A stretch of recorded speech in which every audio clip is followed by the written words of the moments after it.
Hey family, welcome to We All Need Each Other, the podcast from Transformation Ministry. Let me tell you some facts. Each one of us has unique ways of thinking, gifts, talents, and experiences. Each one of us was made in the image of God.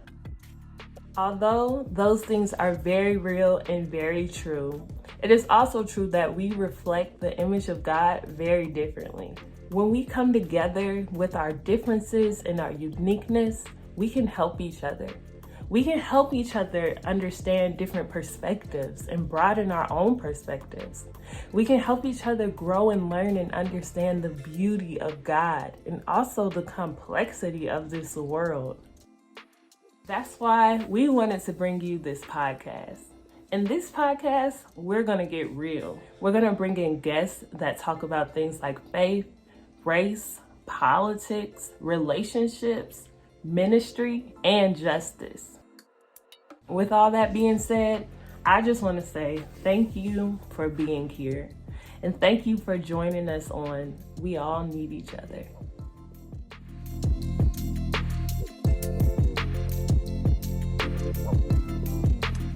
Hey everyone, and welcome to episode 6 of We All Need Each Other. I'm Aaron, and joined as usual by my co-host Dan, and we just have a really exciting episode for you today.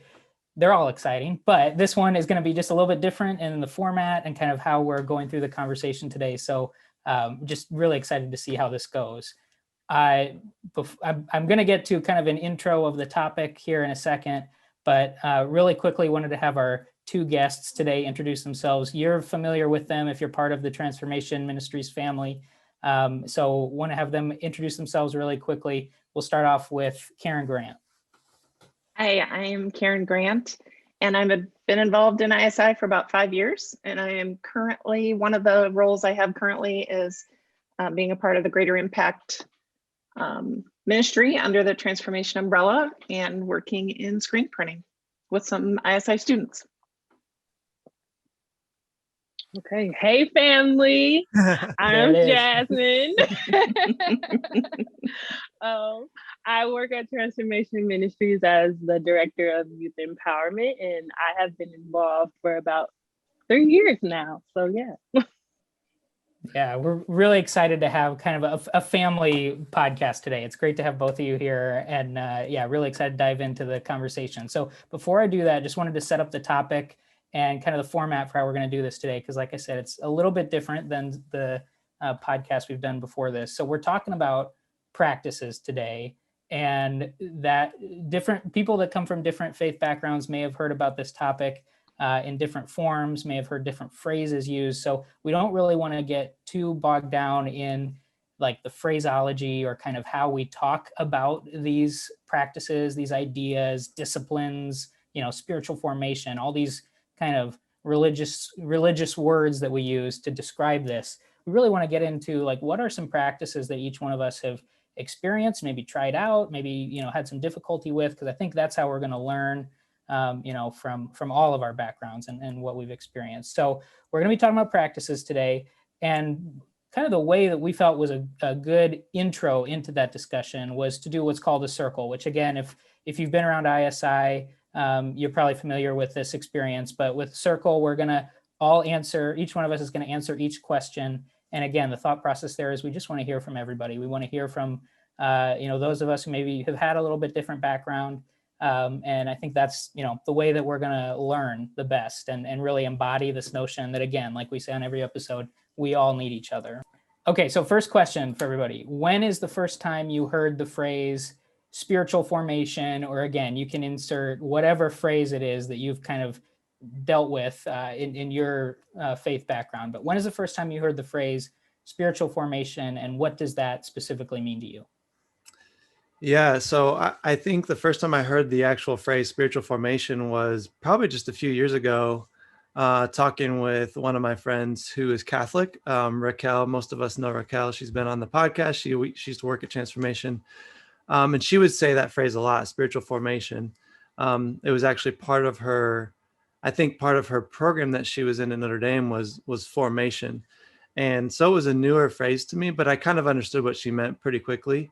I grew up kind of in white conservative evangelical church. And so we probably would have said things more like spiritual disciplines or rhythms or something like that.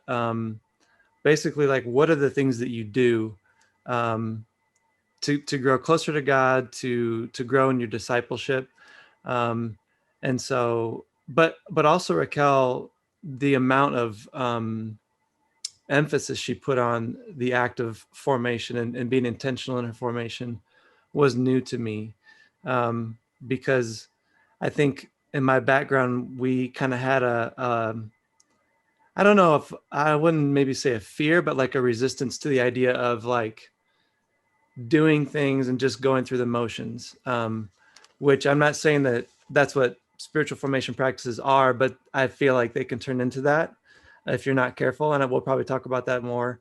But so I think the church I grew up in was a little bit more resistant in kind of prescribing activities in your discipleship, and more about the heart, more about the inner transformation that was happening. For me, spiritual formation, I think that term I heard when Dan asked if I would do this podcast. And I asked him a couple questions about that. But I have been working in spiritual formation, now that I think about it in those terms, for quite some time. I've been serving in children's ministry for about 14 years, and I have been a part of some spiritual direction teams and leading and creating experiences and practices, I guess, for children up through 5th grade for about 14 years. And so thinking about it in those terms, you know, like what foundation do we need in our children? What foundation, what do we want them to know to build their faith on as they work through growing older, and what they can take in and what they can comprehend and what they can actually live into. So I've been a part of that for a long time. Thinking about it for myself personally, I think I've been doing it more as an adult. It wasn't encouraged as a child. Other than saying prayers when I went to bed at night, that would have been a routine, but it was like a rote prayer. So it wasn't until I was an adult when I actually started thinking about this on a more regular basis. So for me, when the first time I've heard it is when Dan sent the email as well. I have never heard spiritual formation, like, and I just thought about it, and I think maybe it's something that's just not used as like wording in the Black church, like in generally, because I've never heard it at any church that I've visited or gone to in my culture. So I looked it up, I did like read about it a little bit, and I was like, okay. And so I don't think there's a word for it. I think, as Dan was saying, just disciplines, and then I heard Karen say some routines and different things like that. I definitely think as we go on in the conversation, I definitely will have more things to add from experience, but this is definitely a new concept as it's worded to me. Mm-hmm. So I think as we go on, I will have more input, because I think there are things that we do and I've learned and I practice, but I'm not familiar with the concept. So yeah. And that's a great point, because, you know, again, like I said at the top, I think that can maybe be a little bit difficult for people who because for myself too, spiritual formation is probably a term I didn't really hear until college. But I do think a lot of different faith backgrounds have these practices or these disciplines or whatever word you want to use that kind of gets talked about. For me, I talked on an earlier podcast about kind of my faith background of being in sort of a white evangelical background mostly. But I went to a Baptist school for 12 years where a lot of times we would talk about like doing your devotions or, praying regularly. And would we phrase it as spiritual formation or even discipline? No, but it was a constant kind of and I would say a good thing, right? I mean, you want to be reading the Bible, you want to be praying, but, and we can get into this in a second, sometimes that can cross over into feeling like it's this box you're checking off every day, right? And that was, I think, a lot of my faith upbringing was kind of having these certain, you know, I don't want to call them to-do list items, but that's how they felt at times, you know, right? These practices that you would try to do, you know, every day, or, you know, close to every day. So yeah, I echo, you know, some of what we've said already of like, yeah, this idea of spiritual formation is maybe a little, you know, fuzzy, maybe something that doesn't get talked about everywhere. I don't think I really heard it until I got to Bethel, but I think as we get into the conversation a little bit more, there are probably some practices or some ideas that carry over from that. So how about this? Let's go around, and what are maybe 2 to 3, and again, pick whatever word we want to use here, but 2 or 3 practices, or you know, regular kind of you know, action steps of your faith that that you've seen in your own life, or, you know, in your faith background that you've seen other people talk about. Mm-hmm. I think the two most common and most consistent for me are reading scripture and time alone. And so for reading scripture, I try to spend time every day reading a little bit, and it does sometimes turn into just, well, I read my Bible today, check that box and move on. Hopefully it's more than that. I want it to be more than that. I want it to be a time where I'm hearing God speak through his word and reveal things to me through that scripture reading. One thing that I've used in the past, and I'm using it currently, is as a Bible reading plan. It's a Bible in a year. And this one is from Genesis to Revelation in a year. Now, that's tricky because it's actually a list with check boxes. And so it's really tempting to just be like, yep, I checked the box and move on. But it's been really cool this year. I've seen some of the bigger themes in the Old Testament. I just started Nehemiah this morning. So I'm through a good chunk of the Old Testament, a lot of the historical stuff. And the one that I hear people joke about a lot, Leviticus, Leviticus is not super exciting, but there's some beauty in there, and there's some really good lessons in there. So trying to push myself every day when I'm doing the reading that's assigned to me, to not just read it to check the box, but to read it to really learn and to grow in my discipleship or formation. The other one is just solitude. I think that part of that's because I'm kind of an introvert, and so I get re-energized by time alone. But again, that one can become pretty fruitless if I don't have a plan going into the alone time. I can just get distracted. I can just accomplish nothing. I can spend time just letting my mind wander on things that don't really matter. So it's better for me to have a plan, whether that's journaling while I'm alone, listening to some music, or listening to a podcast that I'm going to get something out of. But I've also learned this practice of listening prayer, which I haven't done in a long time. And I would love to restart that. But that's a time when I'm alone and I'm just really focused on listening to God's voice rather than me talking. It's really just about listening. So those are a few things that have worked for me in the past. Two come to mind for me, Sabbath and service. And by Sabbath, this is something I've been working on as I've come to know a little bit more about myself this year. I've spent a lot of time learning. And one of the things I did was the Enneagram, and learned that I am a 7, and a 7 likes to avoid tough things or keep moving and going, and not stopping to think and process. And this past year, I've had a lot of time to sit and think and process, and find that it is something I can do and that I need to do. And so Sabbath has become very important to me in just finding time to be quiet and rest. And I read recently somebody say something which made me think about it even in another way. When we think about Sabbath, we think about or at least I did think about it as a way to reward yourself at the end of the week. You know, you work, and then you take a day of rest. And I heard somebody say that in the Bible, you know, God creates humankind on the sixth day, and then he rested. And I think that's where we get the idea of you need to rest after working. But he added in that the people that he created, their very first day was a day of rest. Mm. And so they used that rest to launch into their, you know, into their days. So I've been trying to rethink how I think that and use it as a time to just quiet myself and actually invite God into my day or my morning. It's not something I do like just once a week. I try to do it in the morning. I'll get up an hour, maybe 2 hours before anybody else in my house, so I can get my coffee and nobody else is up, nobody else is talking to me.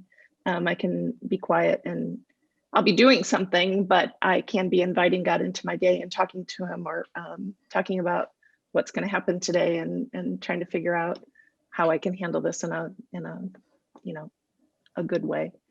And then what I mean by service is I have learned, especially through my experience through ISI, that when I say serving, I don't mean just showing up to do something, but my husband and I have really fallen in love with the people that we have met, the students we have met through ISI. And so it's become a place where I have relationships that I wouldn't have had I not been involved there. And we have made friends, and we have people that we call family, and people that we do life together, and people that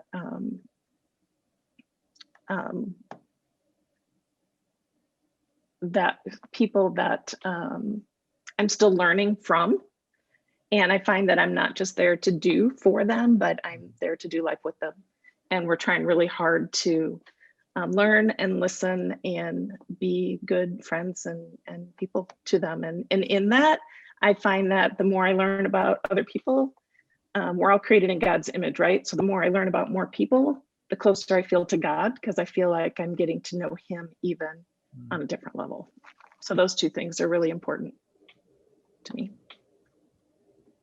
That was good. So for me, I think one of the main things that I have learned and just practice is worship.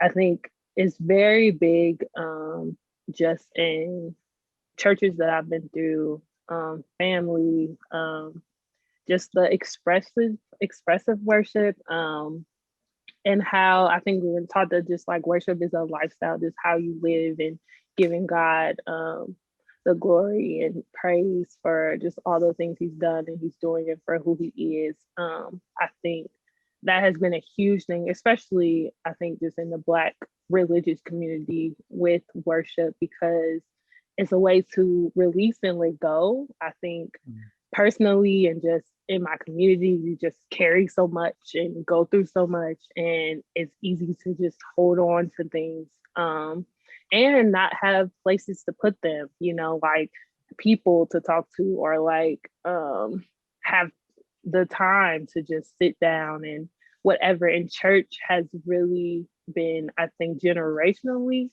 just a place to go and release. And so worship has been a huge thing for me. I think I definitely practice worship daily to release things, and whether that's just talking to God or playing music or sitting in silence. I think worship has been taught, and I've seen it done in different ways, but it's always about just like letting go and giving God glory, or giving him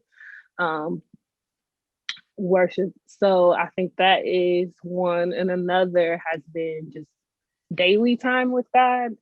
So kind of like Dan was saying, just like daily alone time, and just that can look a whole bunch of different ways. Can look like worship, can look like songs, can be praying, but just a daily practice. And I think that has been taught, and personally, because there's so much going on every day, like having that time with God, either like in the beginning or to wind down or whatever, has been a daily practice that like gets my mind right, gets me back focused, lets me let go of some stuff I've been carrying, and different things like that. So yeah. Yeah, those are all great. And Jasmine, one thing you just said that I wanted to just touch on really quickly, of worship is a lifestyle.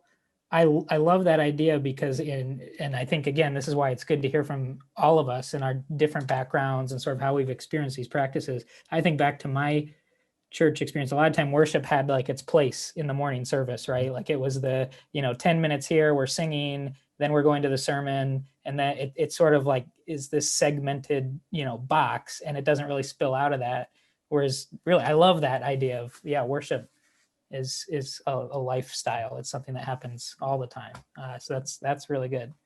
For me, yeah, I mean, again, a lot of what you all have mentioned I think are really good practices. One that I continue to work on, and I feel like has maybe changed a little bit in my life, is prayer.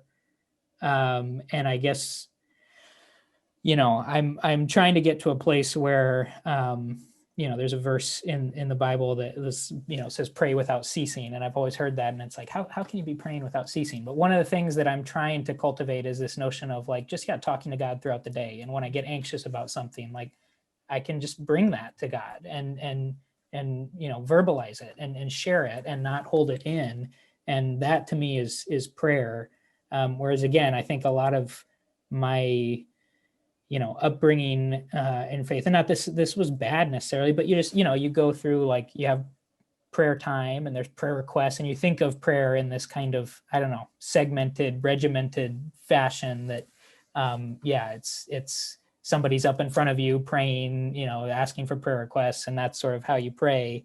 And for a long time I didn't really have a great habit of just like regular daily short little prayers, just talking to God throughout the day. And that's something that I think I've been working on, and I've seen a lot of good come from that practice. And then another one for me that's really important, kind of similar to Dan and Jasmine, what you mentioned about like alone time. I would say for me specifically, it's getting out in nature. I had this happen just about a week ago, where I had something that was kind of stressing me out. It was like a work project that was coming up, and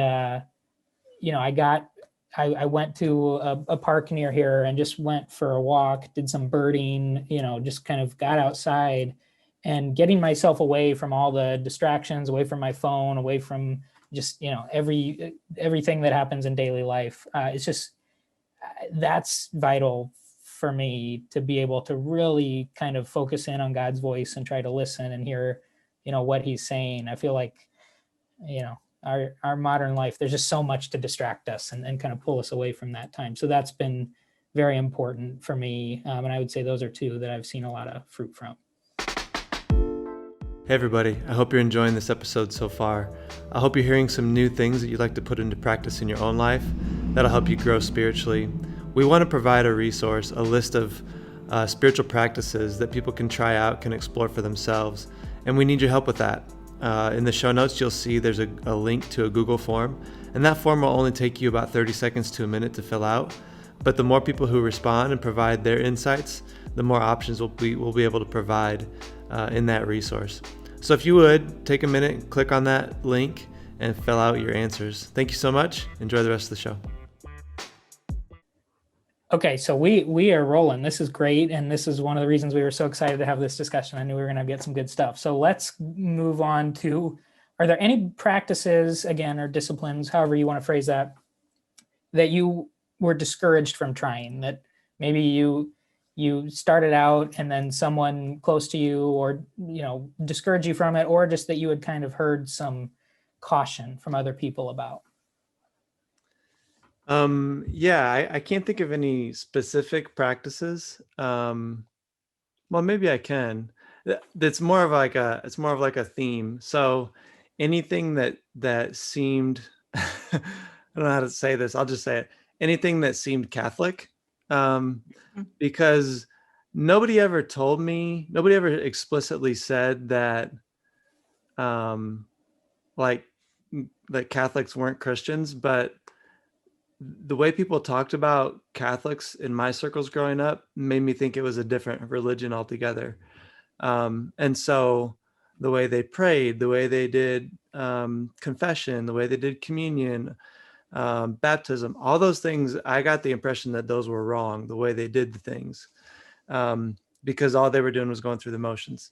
Again, nobody ever said that to me explicitly, but the way it was talked about conveyed that message to me. And so I found myself really hesitant, you know, to really kind of repeat the same thing twice, because it felt like I'm just falling into this. I'm just going through the motions. I'm just doing it because that's the way we always do it. And so saying the same prayers would have been something that probably wasn't encouraged growing up. Definitely not any of like the more well-known sacraments or things like that would have been discouraged for me growing up. It almost always had to be this like organic, like new experience every time that you prayed, or every time that you spent time alone with God. It had to be very fresh and different than the last time. Otherwise it wasn't really legitimate. And so, but I feel like I've been kind of freed from that, because one of the things that I learned was that listening prayer practice, and you say the same things each time to get yourself in the right mindset and to kind of set the tone for what you're about to do. And I learned that leads to a new experience every time. And so even though I was going through those motions of saying the same things, I was getting a fresh experience every time. And so for me, that kind of broke the idea that you had to say different things or make it unique every time that you tried to do something. It's interesting you say that, because I was raised Catholic. And so there was a lot of anything outside of Catholicism that was a little like freestyling and a little foreign. I don't know that it was specifically discouraged, other than that wasn't something we did. It was this way, not that way. One time I do remember, and this isn't related to Catholicism, but I was in a college class and we did a course on different religions, and somehow yoga came up. And I love yoga. I don't do it as often as I should, but it is a time that I have found where, I can center on God in the middle of all of that. And I can remember being told that was not something you should be doing. And I thought that was kind of crazy. Of course I didn't, I still want to do yoga. You're a rebel. Yeah, so I was thinking about it too, and I was going to say the same thing, Karen. Like, I don't think I've ever been discouraged from practicing something, or like the way I don't know, the way to practice certain things. I think because of just like the such like open and freeing expression of worship that I've been around, and just like praying and sometimes just speaking in tongues, like it's just like been really free, that I haven't had any different things that's like, don't try that. But I do remember in college, when I was at Bethel, like some conversation around yoga and like is that like, is We had that the same okay? professor. Yeah. Maybe. Like, is that okay or is it not? Like, that was the first time I've heard something like that. I didn't like, I wasn't around people growing up that practice yoga or anything like that, so maybe just wasn't around certain conversations, but like that did come up in college. And I think that's kind of been like an ongoing thing that I've seen. I think now society is like really big into like meditation and like chakras and different stuff like that. And I think like I see that a lot now, that like, oh, like you can't really mess with that type of stuff or whatever, that's not the right thing to do. So yeah. I had a class where that conversation came up too, so I'm wondering if it was the same professor for all of us. Yeah. We won't say who it was on the podcast. I won't call him out. Yeah. So for me, I've quite a bit of experience on this one, just because again, the school that I went to, my high school, I actually went there from when I was in first grade all the way till I graduated high school.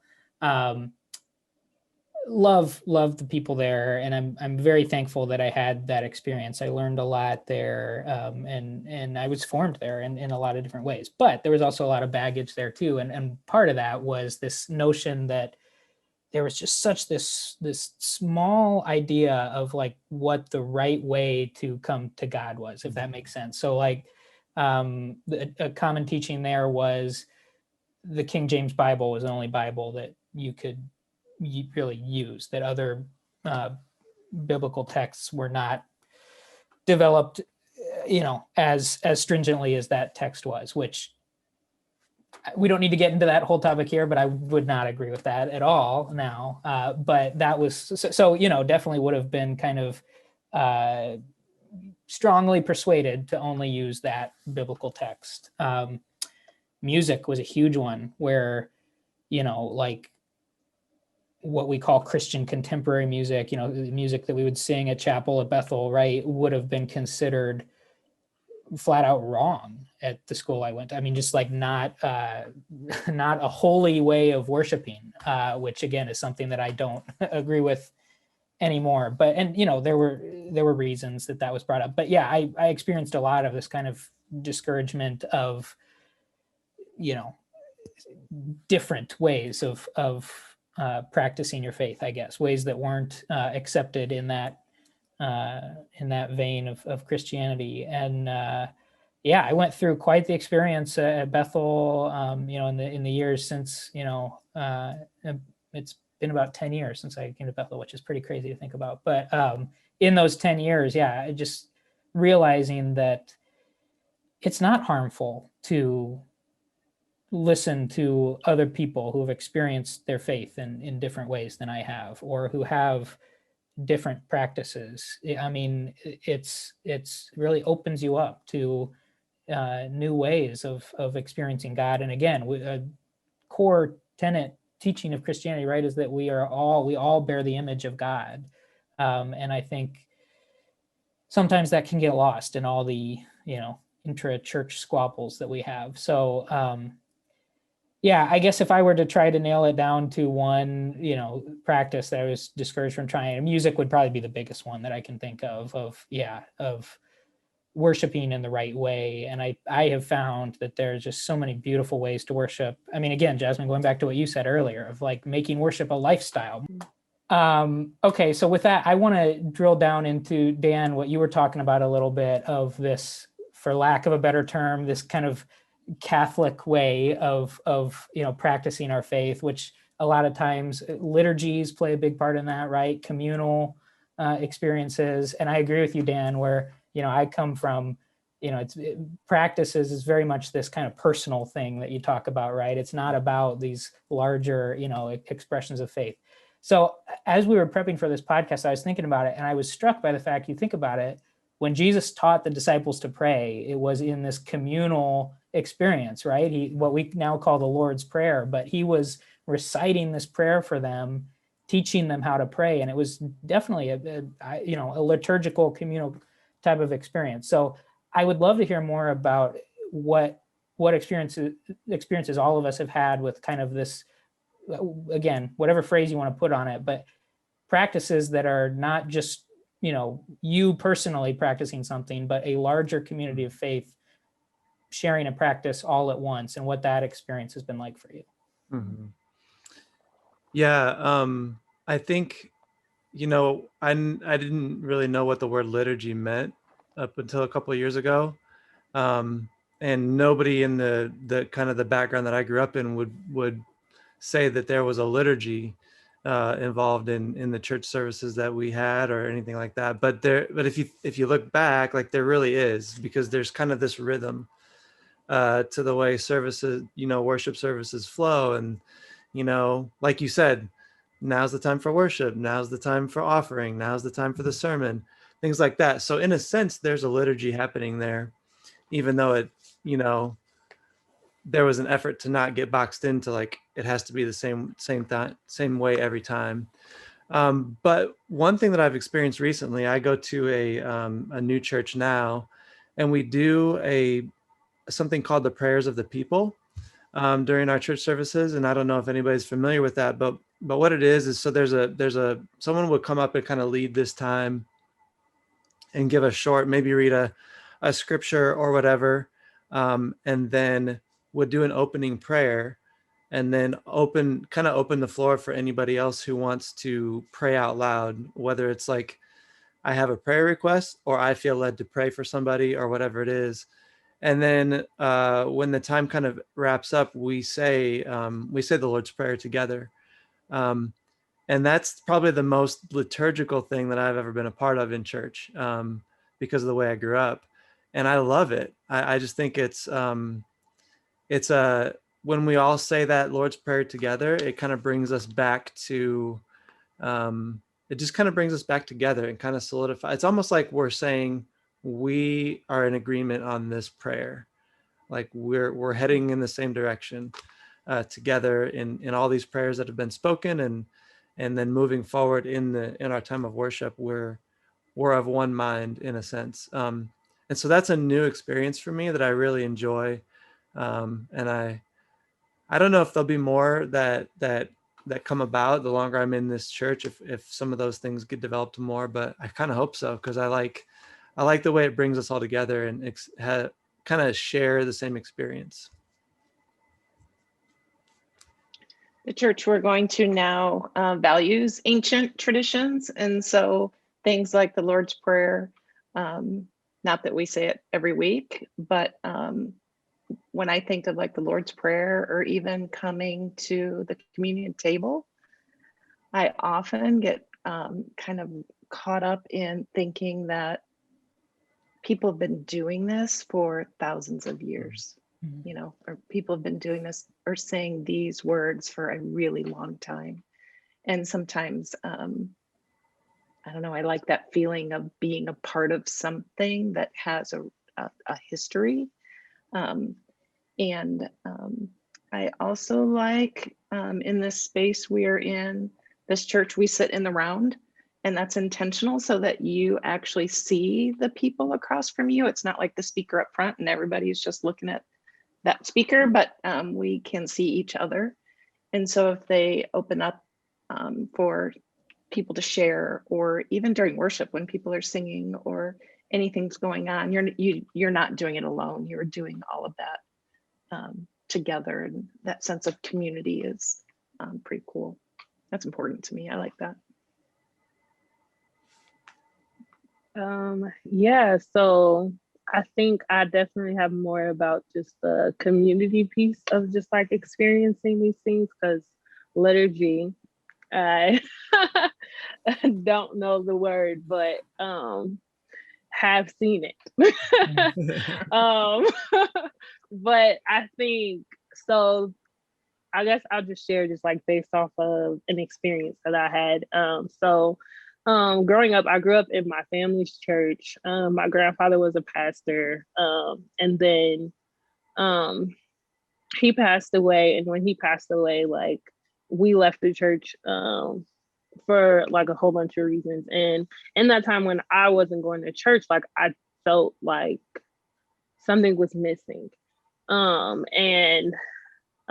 just decided that I was gonna go around and look for another church. And I realized the thing that was missing for me was just like the community of church, and the people and the experience. I think very big, I've seen just in my experience in culture, just church is a communal experience. Like we experience the worship and the prayer and everything as a community. We're in this together. We talking to each other, high fiving each other. Like we might go across the room and say something to somebody. Like it's just like we're all in this big party. I don't know how else to explain it, but it's just, it has been a super impactful, like powerful thing in my life to just like we'll have moments when it's like, okay, like we're stopping service, everybody, like we're worshiping, like worship together, holding hands, crying together on the floor together. Like it's just, and I love that. Like that is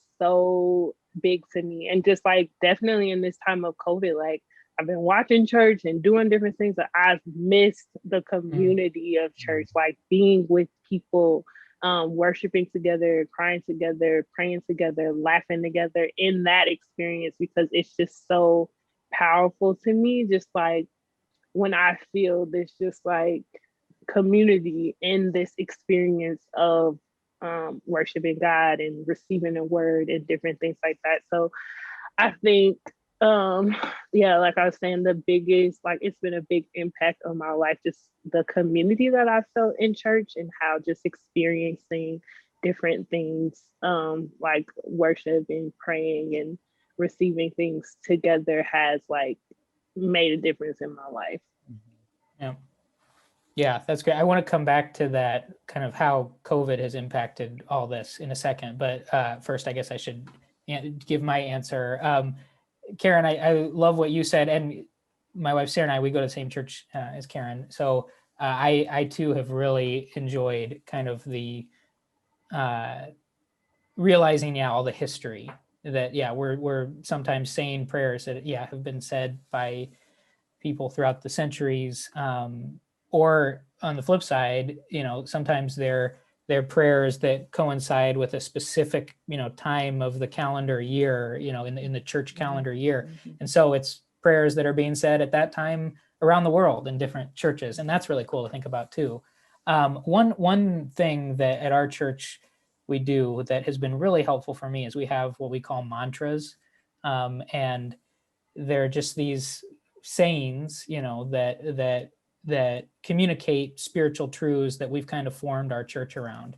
And they've been really helpful for me just to kind of, I remember when Sarah and I first started going there, we happened to, one of the first couple of weeks we were there, they were kind of preaching through these mantras. And so we had these little cards that were given out to everybody that had all the mantras on them. And it's been this practice that like everybody's just kind of plugged into the same, we're all moving in the same direction, right? Like we all kind of are in it together, I guess is a great way to say it. And that's been just a really helpful thing for me to bring back to mind, when I'm feeling like I'm burnt out, or, I'm just struggling with just being anxious about everything that's going on, remembering a mantra like fields, not factories is one of them. And they've just been very helpful teachings for me to kind of ground myself in who we are as a church. And I hadn't experienced that, quite in that way in other churches that I have been to. Hey, sorry to interrupt, but if you're loving this episode and you want to access any past episodes or show notes or more content, visit our website, www.transformation58.com/podcast. Okay, get back to the show. Yeah, I think, Jasmine, you're spot on. I would love to hear, if I'll kind of, this will be sort of an option question. You can either answer what's a practice that you haven't tried, because I know we're running short on time here, but what's a practice that you haven't tried that you would want to try? Or if somebody came to you and has never tried a spiritual practice before, like how would you encourage them as they're, starting that process? So feel free to answer either one of those, whichever you prefer. I'll go with the first one. So I think Karen and I are both reading the same book. She might be done with it already. I'm a slow reader. It's called The Deeply Formed Life by Rich Villodas. He's a pastor in New York. And one of the things he talks about is Sabbath. And I know, Karen, that's one of your top two or whatever. But it's something that for me has never been a consistent thing. Like I'll say I'm taking a Sabbath day, but what I really mean is I'm just like going to be lazy all day and I need to rest, which is part of it. But I don't think I'm experiencing Sabbath the way that God intended us to experience it when I do that. I would love to share a quote there's a quote from the book that says, Sabbath keeping might be one of the greatest signs of grace, because it's while we are intentionally accomplishing nothing that God loves us.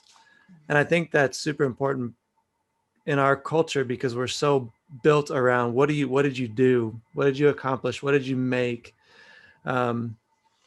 And even when, Jasmine and I joke with each other, we ask each other how your weekend was, and it's hard to remember, but we always talk about the things we did, because that's kind of how we measure things. What did you do? And sometimes we can run into the trap of thinking that I have to do things and accomplish things to really feel fulfilled and to feel like God loves me and I'm accomplishing his mission for my life.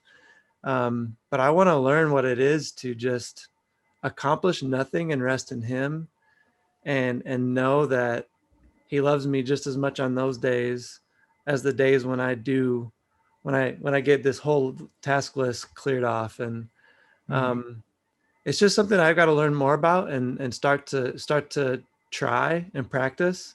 It's going to be hard because schedules are tough. It's hard to think about setting aside a whole day. I would love for it to be like a whole 24-hour period, but even the thought of that is like intimidating because I don't know how I'm going to take 24 hours and just kind of do nothing. But so y'all can pray for me on that. One of the I'm going to kind of combine them a little bit. One of the things I don't like doing is journaling. I know a lot of people love that, but words are, I don't get much out of like words. I guess I see things in pictures and colors and shapes and things like that. Even if I'm reading scripture or something, I'm visualizing it. And my husband a couple years ago did a photo journal. So every single day he took a snapshot of something that he was thankful for. And over the course of the year, he had 365 photos, and it was pretty cool to watch afterwards. So as I was thinking about this, I thought that might be something that would be really great to do for me, and actually pausing and noticing, I can fly through a week or a day, or come in on Monday and what'd you do this weekend? I can't remember. So I think it would be an intentional way for me to just be present in a moment or in part of a day, and really take notice of where God's at work. So yeah, I did answer this a little bit already.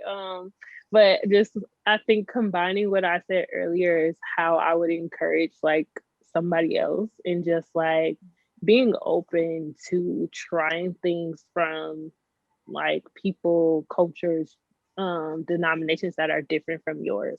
I think I've learned a lot from being connected to different people, and how they worship or how they pray or if they journal, like different things like that. Like being exposed to how different people do things has helped me just in the spiritual practice and the things that I do. So I would definitely just encourage people to not be closed-minded and just be open, be very open, and not like don't think just because something is different from you that it's the devil or it's not holy or you shouldn't do it just because somebody does it differently.